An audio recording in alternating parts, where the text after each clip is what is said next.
똑같은 사기 사건에 연루됐는데 한 명은 5,200만 원을 전부 물어주고 다른 한 명은 단 한 푼도 내지 않게 됐습니다.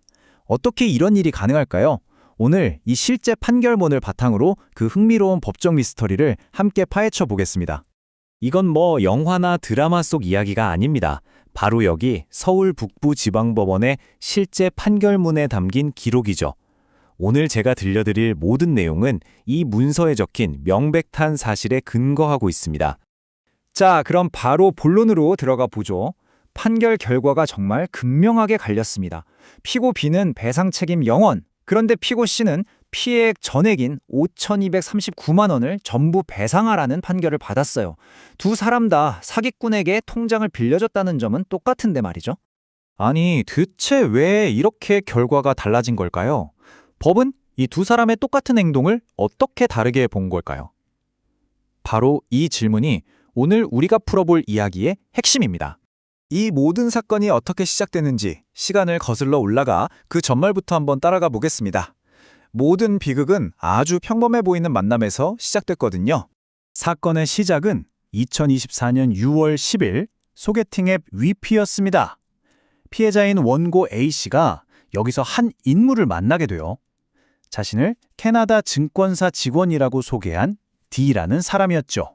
사건은 정말 순식간에 벌어졌습니다. 단 이틀 만에 말이죠. 사기꾼 D는 투자 수익금을 찾아야 하는데 수수료가 비싸다면서 A씨에게 접근합니다. 처음에는 수수료를 내달라는 걸로 시작하더니 모니터링 해지 비용, 세금, 환급 수수료, 온갖 그럴듯한 명목으로 계속해서 돈을 요구했죠. A씨는 피고 B와 C의 계좌로 무려 14번에 걸쳐서 돈을 보냈고 뭔가 이상하다는 걸 깨달았을 땐 이미 너무 늦은 후였습니다. 그렇게 단 이틀 만에 사라진 돈입니다. 피해액은 총 5,200만 원이 넘었죠. 한 사람의 믿음을 무너뜨리고 또 인생을 송두리째 흔들기에 충분히 큰 금액입니다. 큰 돈을 잃은 A씨는 사기꾼은 물론이고 그에게 계좌를 빌려준 B와 C에게도 책임을 묻기로 결심합니다. 법정에서의 주장은 아주 명확하고 단호했습니다.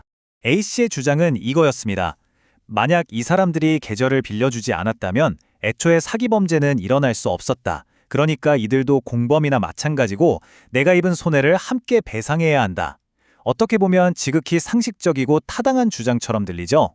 법적으로 이런 행위를 불법행위 방조라고 합니다.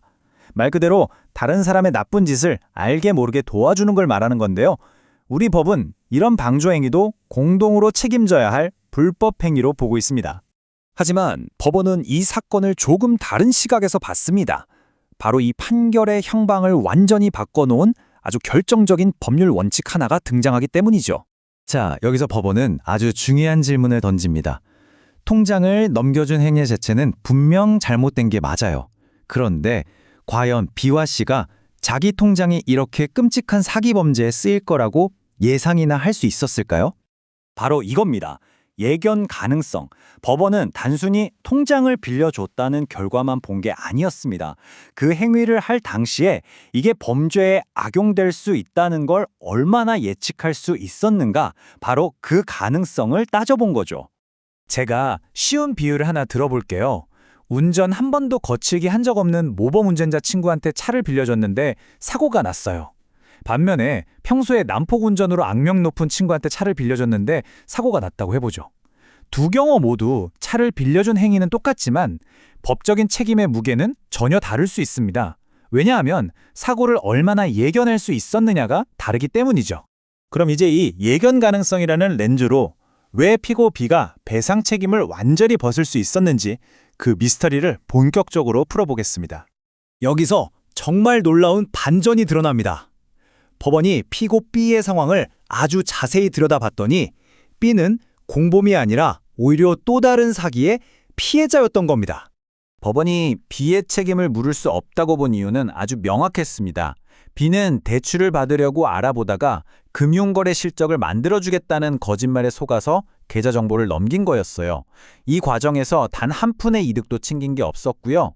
검찰도 이런 안타까운 사정을 고려해서 기소유예 처분을 내렸습니다. 무엇보다 법원은 B의 행동이 피해자 A씨가 사기꾼을 믿게 만드는데 직접적인 영향을 주진 않았다고 판단했습니다. 그래서 판결문은 이렇게 결론을 내립니다. 피고 B가 계좌를 넘겨줄 당시에 그것이 원고에 대한 사기 범죄에 사용될 것이라고 예견했다고 단정하기 어렵다. 즉, 예견 가능성이 없었다는 명백한 결론이죠. 자, 그럼 이 사건이 우리에게 남기는 교훈은 과연 무엇일까요? 저는 바로 피해자와 공범 사이의 그 아슬아슬한 경계선에 대한 이야기라고 생각합니다. 참고로 전액 배상 판결을 받은 피고 C는 소송에 아무런 대응을 하지 않았습니다.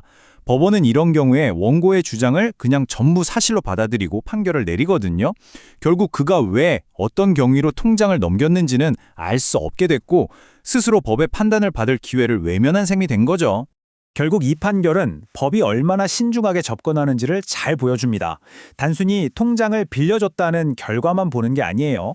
그 과정에서 범죄를 예측할 수 있었는지, 그 의도가 뭐였는지를 꼼꼼히 따져서 자신도 모르게 이용당한 도구와 알면서 범죄를 도운 공범을 명확하게 구분하는 겁니다. 법은 부주의했지만 결국 또 다른 피해자였던 사람과 범죄를 도운 조력자 사이에 아주 미세한 선을 그었습니다. 누구나 한순간에 피해자가 될 수도 또 나도 모르는 사이에 공범이 될 수도 있는 이 디지털 사기 시대에 여러분은 그 책임의 경계선이 과연 어디에 그어져야 한다고 생각하시나요?